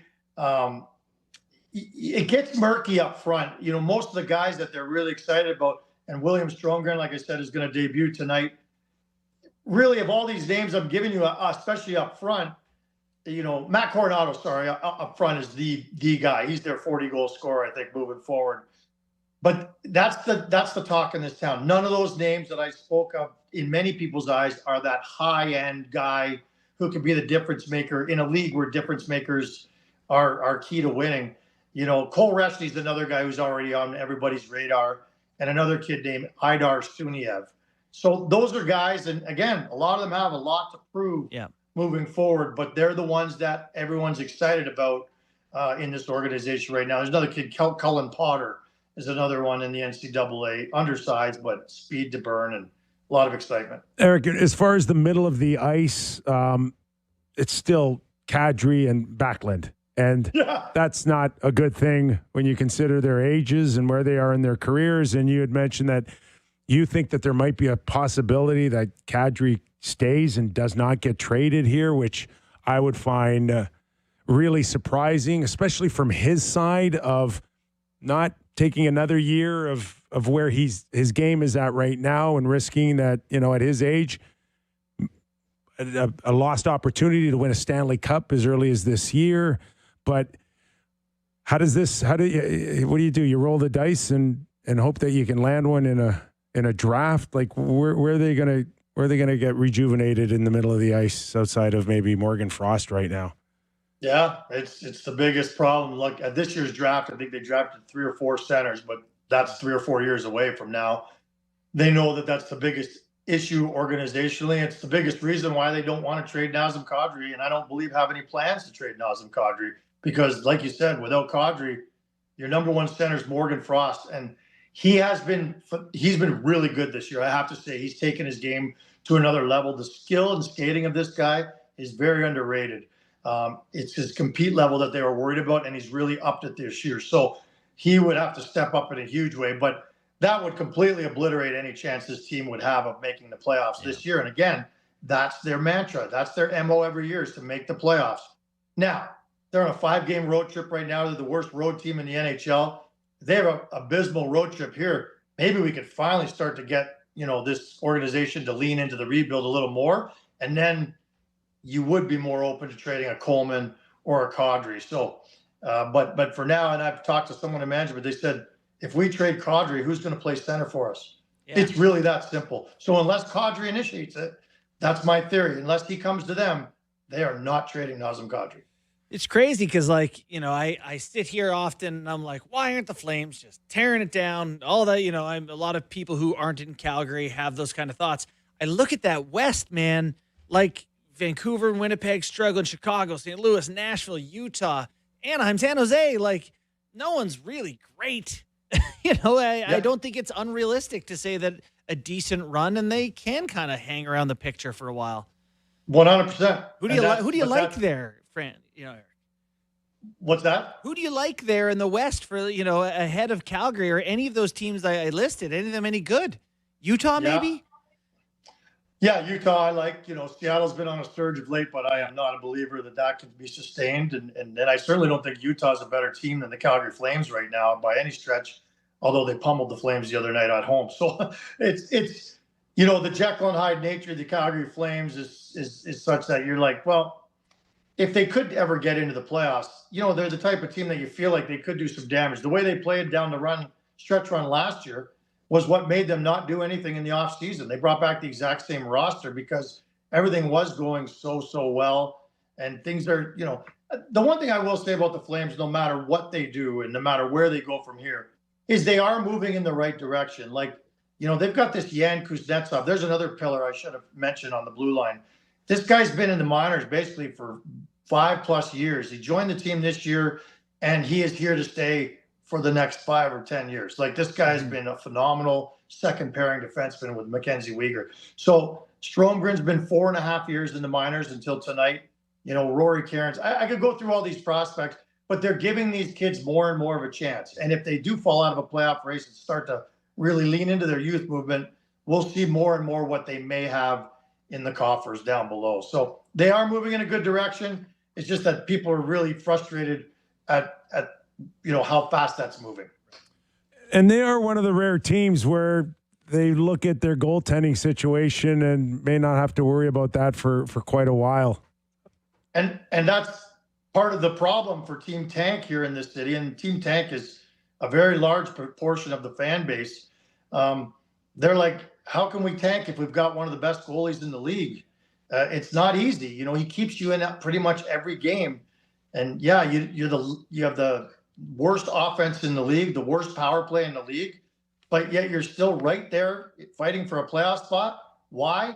Because of your defense and most of all your goaltender. So that problem, it's a nice problem to have, but it sure makes it hard to tank. No doubt about that. Looking at your, provincial rivals there, I always like to get your take on what's going on at Edmonton, if that's okay to move on here. And I just they scratched Mangiapane and Frederick last night. This is a team with Stanley Cup aspirations. Man, they've had some July 1st struggles. They really have. Isn't it amazing? I mean, that Frederick one is, I know it's not costly, but 8 years, my Lord, that is not cheap. Not cheap, but yeah, I mean, and the Mangiapane ones, you know, I was surprised at how much he got. And, you know, obviously they hoped that he would catch on with one of the big two boys, but obviously that didn't happen. So, but you know what, that aside, you know, the Oilers to me are back to being, it's the same every year. They play the rope-a-dope. They start poorly. Everyone wonders what's going to happen. And eventually they end up in the Stanley Cup final. I'm not suggesting they're going to end up in the final again, but would it surprise any of us if they ended up in the final again? Like, I know we're still 40 games out from the playoffs, but, you know, the way McDavid's playing again right now, like, hand him the Hart Trophy now. Why wait? Why wait for the ceremony at the end of the year? Like, he's been incredible. Draisaitl hasn't even been that good of late, but he's still, you know, one of the best in the league. Yeah, I don't worry about the Oilers. I never did worry about them. And I think if you're an Edmonton Oiler right now, you're thinking, yeah, we're settling in quite nicely for the stretch run here. But you are, like all the rest of us, worried about the Winnipeg Jets. Like that's, I don't know, shocking from first to worst. Shocking. Like, for a million different reasons. And no one can sit here and tell me it's because they lost Nikolai Ehlers. That's not the reason why this is happening. It just blows my mind. Like, Kyle Connor, I guess, has not been as good. That top line which I would say would have been maybe top 5 lines in the NHL last year, has not been doing what it's counted on doing. But, and I'm not putting this all on Hellebuck, but what really concerns you is that last year he was the best player in the National Hockey League, and this year he's nowhere near that. But, I don't want to pin it just on him. It's just shocking that there's no team that can be considered as shocking this year as where the Winnipeg Jets are in the standings. And again, I have no doubt that they'll be scratching and clawing for a playoff spot when it matters most. But for them to be in last place right now is puzzling. Eric, enjoy Scotiabank Wednesday Night Hockey tonight. Calgary Flames, Montreal Canadiens, 7:30 Eastern time. Really appreciate your time as always on this show, pal. Good chatting with you boys. Bourne, you've never looked better. And, never. Kyper, you look fine, yeah. too. Next time, you too, pal. Add me to the email, on in the group. Yeah. Eric Francis. Wardrobe. Have a good Cheers, one, pal. boys. Senior columnist with Sportsnet covering Calgary Flames. If you get outside of the teams that are in the 3 playoff spots for each division in the West, there's one team that's positive goal differential, that being Utah +6. After that, it's brutal, dude. I mean, Calgary's -14. The Blues are -39. So there's a glutton of teams that need help at center ice, but I keep hearing that the Calgary Flames are not getting the offers that they like on Nazem Kadri. Yeah. You think people are just concerned about that contract? Big number. I think it's this the plus term. 3 more years. Right? 3 more years. 7-5? No, 7. Just 7. It's not horrible. Like I'm watching Brad Marchand at age 37 just sign a 6-year deal. I'm not saying that Naz is going to go in and do what Marchand did last year. That was kind of almost like a storybook kind of feel, but he's not that far off still having a big impact on a hockey club in Stanley Cup playoffs here. No, and I'll say this for that contract. Like when he signed it, he's in the 4th year of it. It was worth 8.5% of their salary cap, which is a pretty big chunk. By the end of it, it's 5.7%. It's a much smaller piece, like the cap's gone up quite a bit. If he is at the end of this deal, a 2-3C or whatever that gives you 17 minutes, I think you're okay. I think he'll be a late day of trade. What Francis said there would drive me insane if it's not what he said, what the management said. Yeah. Who's going to play center for us? The fans are like, who cares? We don't want anyone to. We would want to prefer, lose so McKenna can play wing for us. We would prefer, we would prefer a crappy player to play there so that we are worse, which improves our draft stocks. We get a better player. Like the Canadian Minnesota Wild here. Let's go pick a direction. And I think that read my article today. I think there's a world where you get a boatload for Nazem Kadri. No? Not right now. No, not right now. But no, I don't not necessarily right now, but getting closer to the deadline as teams start to get not to pick on Brad Treliving, but Scott Lawton at the deadline last year with some money retained got a decent prospect and a first-round pick. I think that's what Calgary's looking for, and I don't think that there's an offer right now for it. I think it would they depends retain if on they it? want to retain, and they probably won't. Yeah. Right? Why wouldn't they? Who cares? It's just money. Well, yeah, but they're is trying to make the owner playoffs. that kind? Yeah, they're trying to make the playoffs to make money. If it's the cost of getting a better asset and doing business. That to me is very easy to explain to an owner. It's like, you can have me trade this guy and we're going to get this back, or we can pay a couple million and then our team is better and we'll make it back. So I can lose them for a 3rd-round pick or a 2nd and a 3rd, or I can turn it into a 1st if we pick up $5 million of it. And here's what that 1st can do for your organization versus a 2nd or 3rd. And here's the window of prospects that we can get with it that we think. We'll flip that 1st for a guy, There's whatever. So many different directions you can go with better assets. Yeah, no doubt. Game time? Game time. It's game time presented by Bet365. Visit the app for latest odds and see why it's never ordinary at Bet365. Must be 19 plus. Terry only. Please play responsibly. There are 5 games on the ice tonight: Dallas, Washington, Calgary, Montreal, St. Louis, Chicago, Ottawa, Utah, and San Jose in LA. He mentioned there I'm quickly pulling it up here, the Hart Trophy odds. And I just wanted to do a quick check-in on Connor McDavid's Hart Trophy odds to see what he's at. If I quickly pull it up. I bet him and McKinnon are like both minus 110 at this point. Yeah. Oh, I just had it there. Sorry, guys, I lost it. I think I saw plus 400. Give me 1 second. Talk amongst yourselves. Do you think he should win the... What kind of jacket is that? Tentree is the brand. Yeah. Yeah. Now, was he... Eric have the same jacket I don't know, but I as you? know he has Tentree stuff, which is so... So the Art Ross Trophy... No, you have to say stop talking amongst yourselves. The Art Ross Trophy right now is Connor McDavid is minus 115 and Nathan McKinnon is minus 105. So they... Wow. Yeah. Wow. In the Hart Memorial Trophy, Nathan McKinnon is minus 340 right now to win the Hart Memorial Trophy. Really? Connor McDavid right there at plus 450 as the second favorite. I'm going to tell you right now, everybody, you can make worse bets than that. No The kidding. next closest is Macklin Celebrini at plus 550, and then it drops off a cliff to Nikita Kucherov at plus 4,000, so 40 to 1.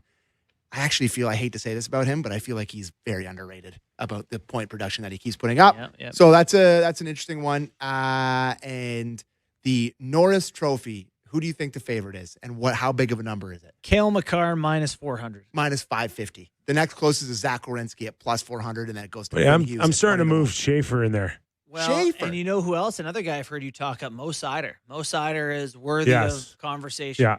Mo Sider is 40 to 1, and Matthew Schaefer is plus 25,000. So 250 to 1 for Matthew Schaefer to win this year's Norris. Schaefer could he could score 25 goals. He That Mo he Sider might be 40 getting to 1 better. Bet if you want to throw $10 at something. I've Matthew Schaefer, I mean, for a more likely chance to Yeah, win, that's- the Calder is minus 550. So he's pretty much a lock for that one. Locked. That was Game Time presented by Bet365. Visit the app for latest odds and see why it's ever ordinary at Bet365. Must win a team plus Ontario only. Please play responsibly. Thanks for talking amongst yourself, boys. Sorry, I got I'm got happy lost. to talk about my little vest jacket combo here. Okay, let's take a quick break, and when we return, we'll still go around the National Hockey League.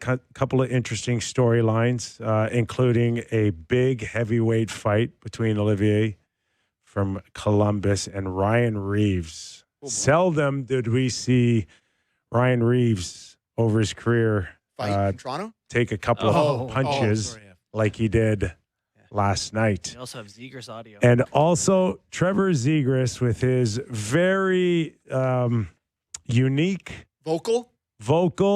post-game interview. Expressive? Expressive. Explicit. Some celebrate it. He needs parenting.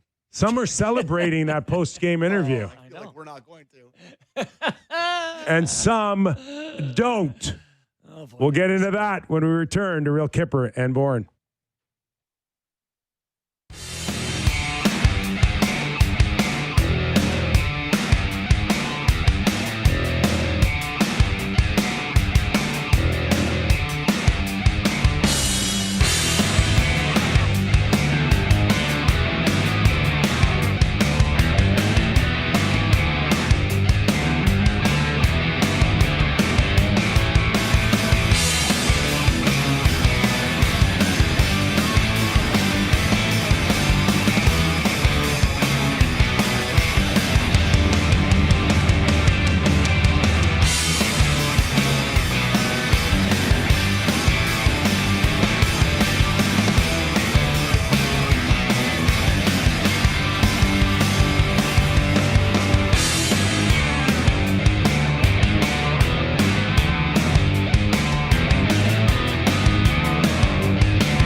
Welcome back to the program.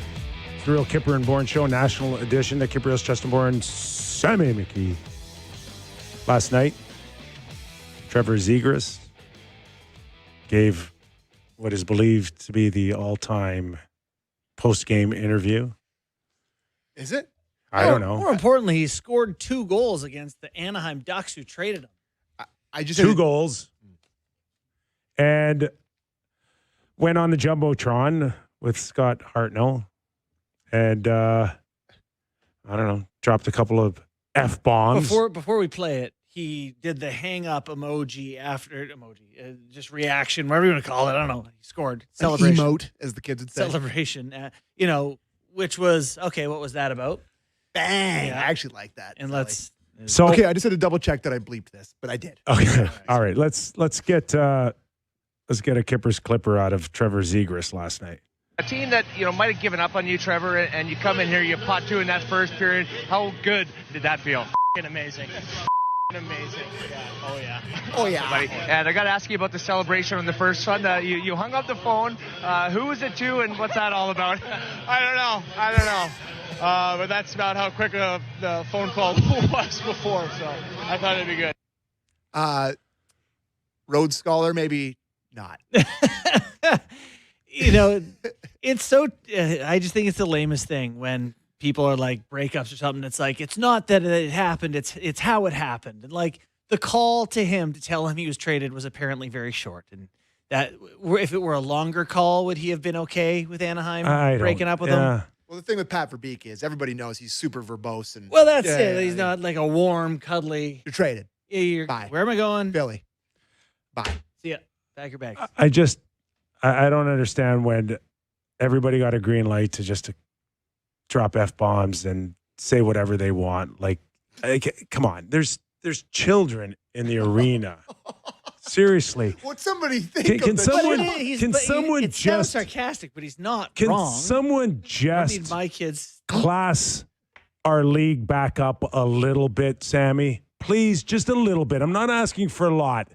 Please. Kipper, I got one thing to say to you. The hang up. I don't want kids like they emulate their heroes. I don't think it's a green light. Somebody's got to stand up and say, "Hey, Trevor, we love the passion. Yeah. We love the emotion. You want to be animated, that's fine, but just come on." He knows that there's a subset of the audience who loves that. Now he's their favorite player, right? We're so scared to even tell him that that's unacceptable. I'm because totally we don't with want to you. lose the clicks. We don't want to lose this new generation. I just think the whole thing's immature. He just seems very immature to me. And thus why Anaheim got rid of you was the immaturity. And like he's been way better. So now to go to the hockey side of it, he's been way better than I thought he was going to be. Total win for Philly. You're better, but be bigger. Be bigger than baby steps. Than to turn around and focus on the negativity or the toxicity. Yeah. Let it go. Why don't you just focus on, I made great friends there. It was a wonderful experience. Like, Sam, but Kip's right. You got guys that win championships. Like, yeah, but it's Trevor Zegras. Well, but what does that mean? mean? Don't give up on him, Sam. You're expecting this guy. No. I hate that. I hate that, just Sam. who he is. Because that's it's not who he is. It absolutely. Well, then it's not. Then if you accept who he is, then that's the Philadelphia Flyers. Then because he's representing you. Mm-hmm. If you tell me that the Flyers are saying that's who we are, Trevor Zegras, this is who the Philadelphia Flyers are. Danny Briere is. That's not who Danny Briere is. That's not from other guys that have been in that organization. I'm sorry, but like, be bigger. Okay. And you want to lead this team to a Stanley Cup. That's not how you do it. By turning around and sticking it to Anaheim. It's not. It's small potatoes, bud. It's not taking responsibility. And you just, even when there is something that you're like upset about or whatever happens all the time with former employers, you're better just to say the right things. Like, move along, be a pro. Sam needs a child. He needs to be a dad. I got a 4-legged child. Barks a lot. Oh, Louis? But does he bark and drop F-bombs at the same time? Absolutely. And I draw F-bombs at him for barking so much. But you're right. but I just don't care. Okay. That's All what right. it comes down to. I know, and apparently the league doesn't care Trevor either. Zegras. Like, he's not – I don't think he was going to go up there and be like – I think he just came off the ice. They're live. He just asked him how great it felt, and he's just not the smartest guy in the world. I'm okay, one, and then maybe a quick apology or an acceptance of I'm sorry for my language, and then you can move on. But two of them, and nobody says a word, yeah, not a big fan. I'm with you. Okay. Although coming to York Canlan on Monday nights, got a new celly. The hang-up Oh, Selly. my God. It might become his thing. It'll be on T-shirts. Yeah. Maybe on the cover of NHL. Oh, that would really set Kip over the edge. Right, If we let's talk had to do a about flyer fights. show, ooh, Let's talk about fights. Fighting. 5 minutes for fighting. That was a good fight. All right, Revo and Yes. Olivier, that's an all-time heavyweight tilt. You know, this is a toe-to-toe trading rights with two absolute Those Sharks jerseys are great. experienced fighters, monsters. Can I just Revo loses a grip with his left hand and opens him up. There's and a lot of takes things that, you've watched Ryan Reeves over the years and you liked and didn't like, but let's just give Ryan Reeves full credit here. Can we just give Ryan Reeves full credit for being 38 years old and still wanting to stand toe-to-toe with a guy like Olivier, who's 10 years younger? Yeah, prime 10 age years Olivier. younger. Nothing but complete and utter respect. And hey, and Reeves is wearing no visor. Olivier, We caught him on the way back. yeah, he hit him in the back. I think behind the I think ear, the that first one was the real damage, though, and the second one was just the me the other day with vertigo. How you feeling? You all right? Yeah, a little better. We have two Reeves clips on this. Let's play, Derek. Let's play the second one first, please. Second Reeves clip first on the phone. I mean, he's one of the toughest in the league. That's the first time I've been caught not down like that. But, when you go up against a guy like that, I'm 38 and getting a little older, so eventually I was going to get caught. Today was the day, so we'll get him back next time. Oh, gosh. I'm getting a headache just thinking about next time. And, they're in the penalty box talking to each other, showing quite a bit of respect. They're kind of having a chuckle about it, the two of them, and off they went. And then play the first one. I thought this one's interesting, too. So, Ryan, what precipitated that fight that you had? They had no momentum, and Olivier asked me, and, if I say no and I need one later, he's going to say no. There's not a lot of guys that are, willing to give guys anymore. So, I know in the future one day I'm going to need one from him, and I'm sure he'll give it to me. So, that's all that was. Game within a game right there. Maybe because I never considered myself in that role, but I played like 12 years pro, and I've been in numerous fights, including one what ended up with 325 penalty minutes that year with Hartford. But I don't ever recall feeling like I need one, and if you give me one, I'll owe you one later, and then I could see you next month and maybe need one then. Like, I don't ever recall that. You were a game situation guy. Yes, Is it the right time for that's us it. or not? That's it. Yeah. And if they wouldn't give you one, you can chase the guy around, embarrass him, try to, 100%, right? Like, cut the ties to your mittens, Yeah. But I guess but because it's shrunk, because that market shrunk of guys willing to do that or having that role or that reputation, I can see where they start unionizing, and it's like, we need each other to keep this thing alive. Totally. But, I mean, after Reeves goes and after Olivier, like, I guess Ross Johnston on the Ducks will chuck him. But, like, it's a short. Like, Delorier's there. Was it even 5 Olivier's guys? It'll be guys like Olivier and who scores could get 20 goals, and Frederick who scored 20. Tom Wilson, it's going to have to be guys who are useful hockey players. Yeah. And willing to do it. Did you catch the Ross Johnson hit on Drysdale? Yeah. What are your thoughts? I'll admit, I saw it twice. I didn't see a whole lot of backstory, context, whatever. It sounds like people thought it was intentional. I thought accidental when I watched that accidental. The clip I saw, Yeah. it looked like he clipped him. I didn't see a guy thinking he's going to take advantage of anybody. Right. I think it was one of those where Ross is going towards a guy and was thinking, I may have to absorb this, and this is the best way I can absorb this hit by just kind of finishing it out. And obviously, I don't know what the size difference is and the poundage Johnston difference. is 6'5", 240. huge. Yes. He's, I don't know what he gave up, 60 pounds? Yeah. And few inches. I think what's hard is anytime it happens and the guy who made the mistake is a fighter like Johnston, we don't give him the benefit of the doubt. We don't assume it was an accident. But also, those guys tend to be sort of the least athletic, maybe, or the maybe not as good at reading. Or There getting are out of the way. situations where it's like I could hurt myself actually trying to get out of the way more than I can Lance Marchand, going he got through hurt them. the other night jumping away Right? Out of a hit. Like if you jump out of the way, you're making maybe your knees a lot more vulnerable.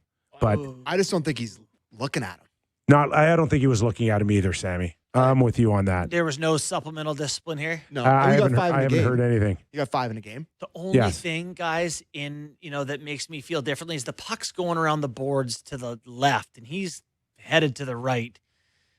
But you know guess how many he's going for his times, wing. like, I don't know for you, but like I've taken my eyes off the play. Yeah. Right? Where I'm That focusing. happens in beer league. I'm focused. You're like, Way yeah. more. There's other things that you're focusing on, maybe getting into position or filling a lane. Doesn't have to kind of jive with the rest of the play.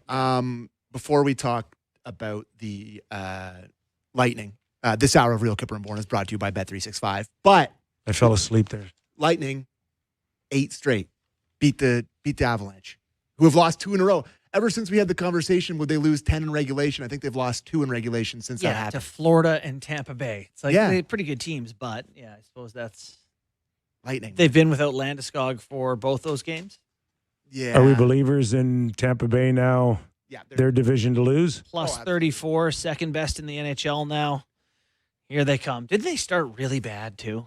They did. Yeah. Well, no, they Look at started the bad, defensemen. and then they won a bunch in a row. Yeah. Look at their blue line, though. I know. No Hedman, Well, McDonough. Darren Radish is apparently the best defenseman in the NHL. Like this guy, know how much he monster makes? numbers. He's league man. Is he league man? And He's league man. didn't he just sign a new contract though for big money? Moser. did. Moser did. That's right.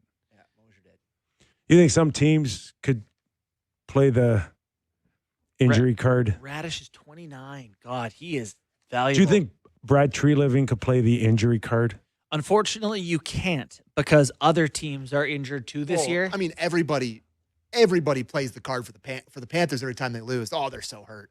Those guys are just they're so without hurt. two like Hall of Famers. Well, the Leafs, have been without half their decor the entire season. I'll say the Leafs could use a little more grace based on injuries. But they last night, for example, they beat them without their best shutdown defense. They're 2 of their best shutdown defensemen, and Best their shutdown pair, yeah. and their supposed best winger. Could Brad Treliving use it if he misses the playoffs? Nah. I think it depends. If it continues like this, he sure could. That could be. I'd try. Yeah, I would too. And just checking Bet365, the Lightning are plus 750, the second favorite next to Colorado at plus 260. So they're right there.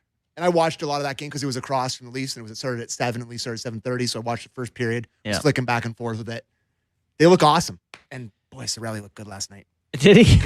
You look at their lines, and they just have too many names between Point and Kucherov and Hagel and Cirelli and Gensel. Like they got a lot of all-stars. Kuch is heating up a little bit too. He's still just so slick. By the way, one of my favorite clips. Did you guys see this where Crosby and McKinnon are talking about who their favorite players are to watch in the league? And McKinnon says his is Kucherov. And Sid was like, "You've always liked the smooth guys, eh?" And he goes, "Yeah, it's because I'm so choppy." And Sid goes, "Yeah, you're real choppy." Well, he is, though. But it's a good point. Like, he knows who he is. Like, McKinnon just chops up the rink. When he skates down the ice, like the cement underneath the ice is in danger. Yeah. Like he's digging halfway down. No one's ever been like, called him smooth peanut butter out there. But he knows also how powerful he is, and it adds to the kind of image as well. Oh, he's got the big chomp first 3 steps Big are like, frame, you know who thoroughbred. When Eric Lindros broke in, I skated and saw him live for the first time at a summer skate. And his first 3 steps was like He's mad at the ice. The Titanic hitting an iceberg. You know that scene where there's just blocks of ice flying everywhere? That's what his first 3 steps were. And I'm like, get out of the way. You're going to replace your divot? That's a big boy. And reminder, this hour of Real Kyper and Bourne is brought to you by Bet365. We got it in. I'm here for you, brother. I'm here for you. You even got the Calgary Flame jersey all set up. Guess who got me again today? Jaja got me again. Jaja. Mr. Gabor is all over it. First star. Of course. Look at all the clips. Jaja Gabor. All the clips we have in the National Hour. Do you think that's me? That's a nice addition. Do you think that's me? Nice touch. That ain't me. 5 games on tap tonight, including our very own Scotiabank Wednesday Night Hockey. Tonight on Sportsnet, 7:30 Eastern, Calgary and Montreal. Our thanks to Eric Francis for joining us. We're back to do it all over again and more on the Real Kyper and Bourne Show. Thanks for watching. Thanks for listening. If you get a chance, give us a rating and review. We'd love to hear from you. Have a great night, everybody.